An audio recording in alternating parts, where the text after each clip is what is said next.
Hello everyone, last video में हमने syllabus discuss किया था और ये फर्स्ट यूनिट है सिलेबस की, कंप्यूटर सिस्टम एंड ऑर्गेनाइजेशन।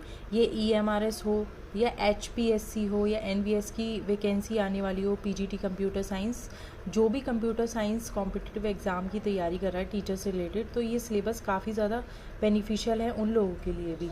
तो इसमें पहला है basic computer organisation, CPU, types of software, operating system, Boolean logic, number system and encoding scheme. Number system से एक क्वेश्चन आता ही आता है, बूलियन लॉजिक से भी क्वेश्चन आता ही है, ऑपरेटिंग सिस्टम से काफ़ी ज़्यादा क्वेश्चंस बनते हैं। टाइप्स ऑफ सॉफ्टवेयर्स में इसमें ट्रांसलेटर, कंपाइलर, इंटरप्रेटर, इनसे क्वेश्चन आता है। यूनिट ऑफ मेमोरी से कभी कभी क्वेश्चंस आ जाते हैं। तो हम डिस्कस करते हैं इसको according to the NCERT 11th and 12th। तो पहले कंप्यूटर क्या होता है? कंप्यूटर एक इलेक्ट्रॉनिक डिवाइस है जो कि हमारे इनपुट को लेता है और प्रोसेस करता है, उसके बाद आउटपुट को जनरेट करता है। ठीक है, अगर कंप्यूटर में हार्डवेयर और सॉफ्टवेयर एक साथ हों तो वो कंप्यूटर सिस्टम बन जाता है। अब कंप्यूटर सिस्टम के 4 मेन पार्ट होते हैं। एक तो हमारा होता है input devices, central processing unit, output devices, storage devices.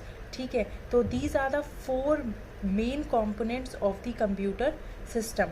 All these components function together as a single unit which deliver the desired output. ठीक है, now this is the diagram for the components of your computer system. There are 4 components that I have already told you.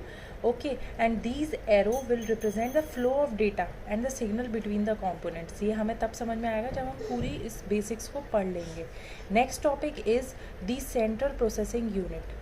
Central processing unit is the CPU। ठीक है, ये electronic circuit की तरह होता है जिसमें माइक्रोचिप्स होती हैं। उन माइक्रोचिप्स को कंबाइनली ICs बोला जाता है, इंटीग्रेटेड सर्किट, जो कि हमारे सेमीकंडक्टर मटेरियल से बनी हुई होती है।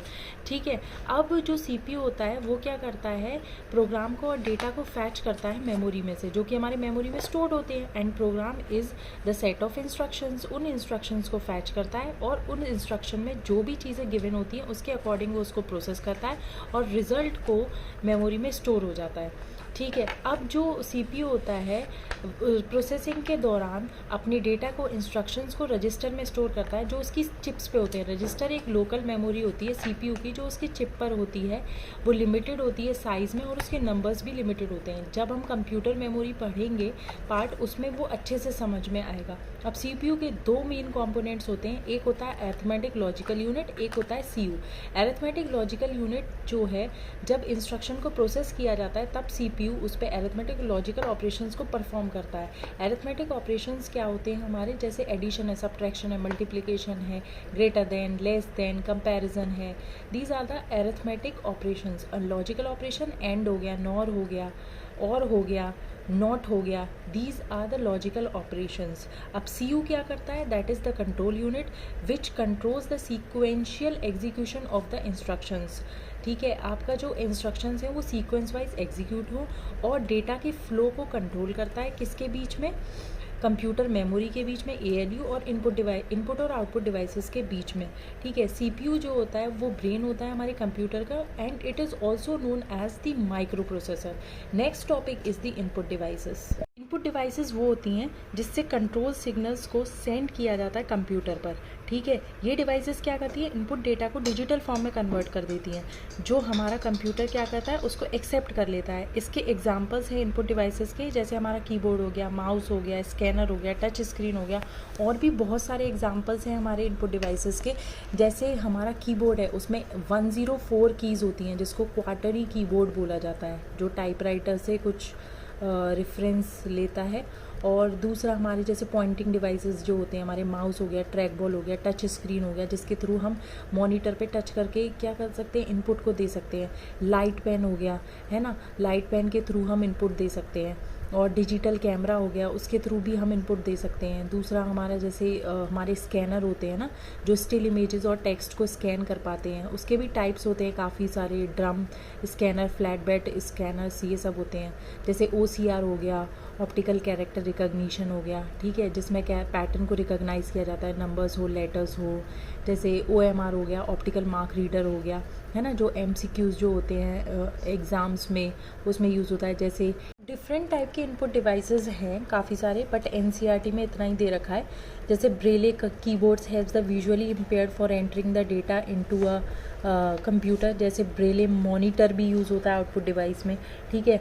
अब जो डेटा हमारा इनपुट डिवाइसेस के थ्रू जाता है वो टेम्प्रेरी होता है, जो कि हमारा टेम्प्रेरी डेटा रैम में स्टोर होता है, मेन मेमोरी में स्टोर होता है। अगर हमें परमानेंट स्टोर करना होता है तो सेकेंडरी मेमोरी यूज़ करते हैं, तो वो कंप्यूटर मेमोरी का पार्ट है, वो हम डिस्कस करेंगे। Next topic is the output device. Output devices क्या होती है? नेक्स्ट है हमारा आउटपुट डिवाइस।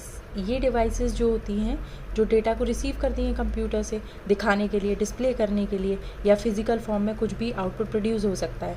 ये क्या करती हैं? डिजिटल इन्फॉर्मेशन को ह्यूमन रीडेबल फॉर्म में कन्वर्ट कर देती है ना। अगर हम देखें एग्जांपल आउटपुट डिवाइसेस के, तो मॉनिटर है, प्रोजेक्टर है, हेडफोन है, स्पीकर है, प्रिंटर है। जो प्रिंटर होता है वो मोस्ट वाइडली यूज्ड और most commonly used output device होता है। This is very important. इसमें ब्रेले डिस्प्ले मॉनिटर, जैसे ब्रेले कीबोर्ड था ऐसे ही ब्रेले डिस्प्ले मॉनिटर है, which is used for visually challenged person to understand the output.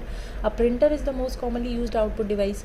ये इतना ही दिया हुआ है इसमें एनसीईआरटी में, ये 3 टाइप के होते हैं। वैसे अगर डिटेल में पढ़ो तो प्रिंटर जो होते हैं वो 2 टाइप के होते हैं, एक इम्पैक्ट प्रिंटर, एक non impact printer. Impact printer वो होते हैं जिसमें स्ट्राइक्स होती है, कार्बन को प्रेस किया जाता है, तब कैरेक्टर और लाइन को क्रिएट किया जाता है, ठीक है। नॉन इम्पैक्ट प्रिंटर वो होते हैं जिसमें इलेक्ट्रोकेमिकल यूज़ होता है, उसके थ्रू जो है लाइन और कैरेक्टर को बनाया जाता है, ठीक है। तो उसी में इम्पैक्ट प्रिंटर में ही हमारा डॉट मैट्रिक्स प्रिंटर आ जाता है, line printer, character printer, which prints the one line at a time.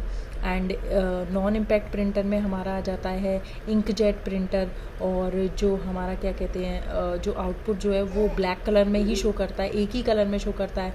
और हमारा एक आ जाता है लेज़र प्रिंटर, जो हमारा आउटपुट मल्टी कलर में शो करता है ना। तो ये हमने पढ़ रखा है। ये कभी कभी क्वेश्चन आ जाता है that what is the resolution of the printer, how the resolution of the printer is measured in dot पर इंच, DPI।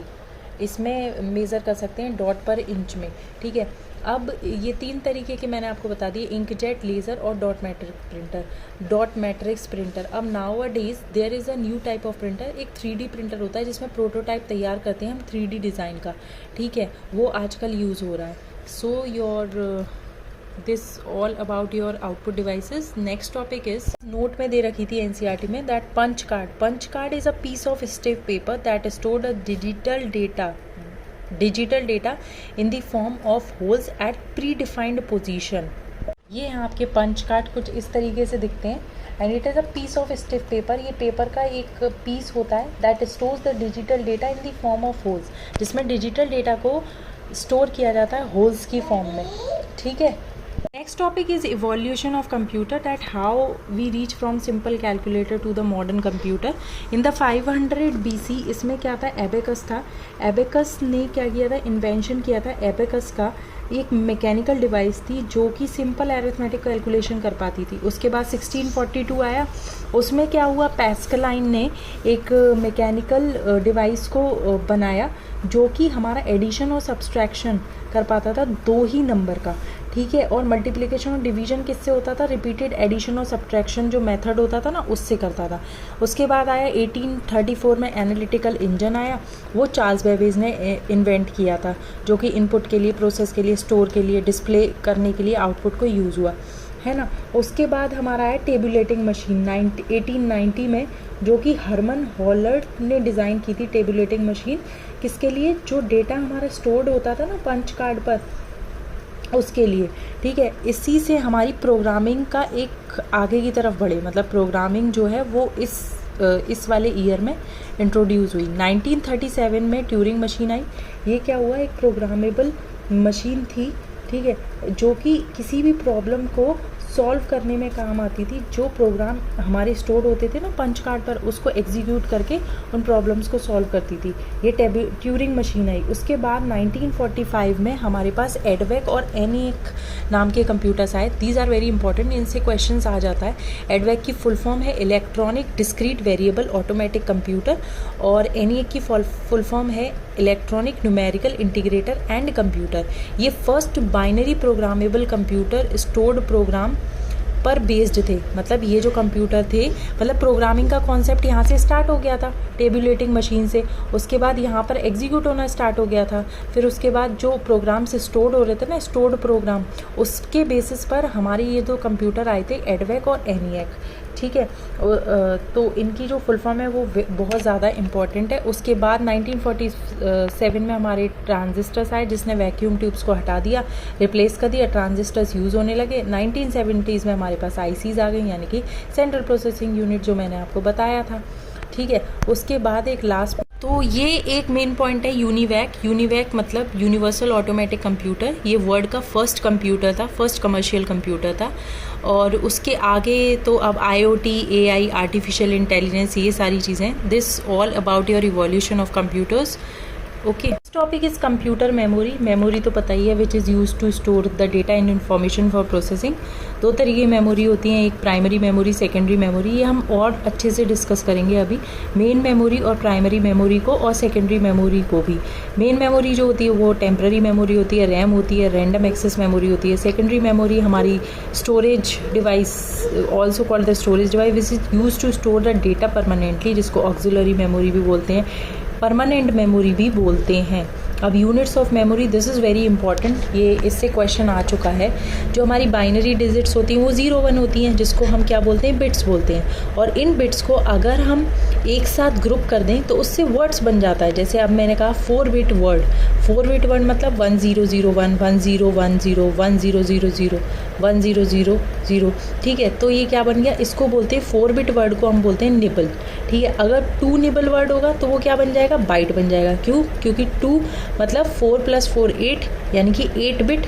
तो 8 bit 1 byte is equals to कितनी होती है, 8 बिट होती है। तो ये 2 nibble word is called a byte, like 01000110, ठीक है। ये मैंने आपके एग्जाम्पल भी लिखे हैं। अब इसकी यूनिट्स क्या क्या होती हैं वो हमें याद रहनी चाहिए।